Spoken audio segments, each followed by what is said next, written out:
Desde la aparición y evolución del ser humano se han inventado, implementado y mejorado muchas técnicas, máquinas, tendencias, entre otros. El día de hoy nos enfocaremos en el nacimiento de la cocina y la gastronomía. Acompáñame. Hola, bienvenidos una vez más a Entérate. Con el descubrimiento del fuego, el ser humano ha podido cocinar sus alimentos y así cambiar su dieta radicalmente. Y con ello las técnicas culinarias se multiplicaron. En la antigüedad, los humanos se valían de caza y recolección de frutos y verduras.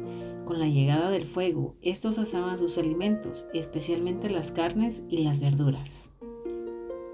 El nacimiento del cuarto de la cocina en la antigüedad se dio en grupo de personas que solían reunirse alrededor del fuego para mantener el calor, conocer y compartir con otras personas y, por supuesto, cocinar.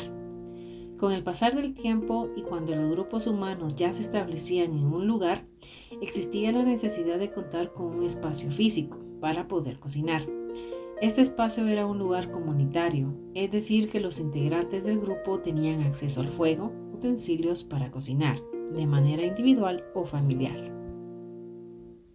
Con el avance del tiempo se contó con la invención de recipientes, con los cuales las personas podían mezclar ingredientes, calentar y cocinar sus alimentos de igual manera. Uno de los inventos más sobresalientes fue el horno. El horno fue hecho a partir de bloques de adobe. Esto permitía obtener una mejor cocción de los alimentos y con ello se desarrolló técnicas de cocción más complejas. Con el tiempo y evolución de las sociedades, el cuarto de la cocina llegó a formar parte de cada casa. En la época romana, se contaba con una cocina bastante equipada, entre ellos un horno para hacer pan y un lugar en donde picar especias. Durante la Edad Media, las cocinas en los castillos eran imprescindibles, ya que la actividad de hacer banquetes se hizo de manera más constante. Los cocineros de la época se pasaban cocinando en habitaciones bastante grandes, en donde también existían grandes chimeneas, y las mismas pertenecían a una o varias cocinas en un mismo lugar, donde cada una de ellas tenía su propia división, como por ejemplo, la panadería, la frutería, donde se cocinaban las carnes, entre otros. En las casas y en las granjas se contaba con un cuarto de cocina y usualmente era donde se recibían las visitas. En el siglo XIX la cocina tuvo bastante progreso, ya que aquí fue donde se introdujeron más utensilios a la misma, como hornos más lujosos, cubiertos, sartenes, balanzas. Durante el siglo XX, la decoración y gracias al progreso técnico en la cocina, más aparatos fueron surgiendo, como por ejemplo el de la refrigeración.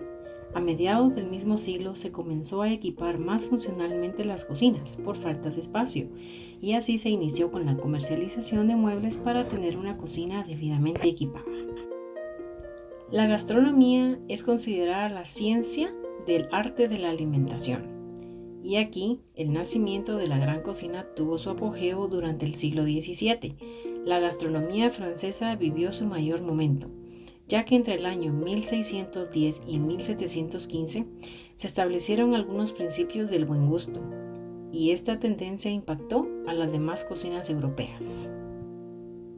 En esta época se hacía uso de bastantes especias. En su momento algunas de ellas eran bastante caras y con ellas se empezaron a utilizar plantas aromáticas. Al principio los sabores de los platillos de la época eran bastante fuertes, seguidos de una frescura.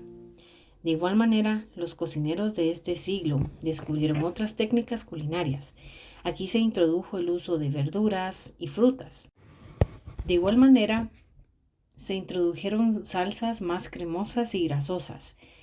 Y también tenemos el nacimiento del roux. Consta de una mezcla entre mantequilla y harina. De ello se originan las salsas blanca y la salsa holandesa.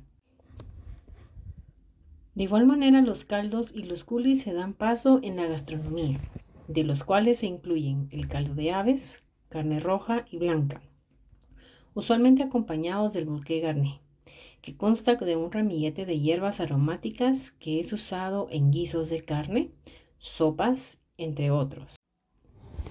Y así, la gastronomía ha podido abarcar a todos los países del mundo. Cada país se identifica con algún platillo típico, algún platillo especial. Así que cuéntame, ¿qué plato te gustaría probar y por qué? Hasta la próxima.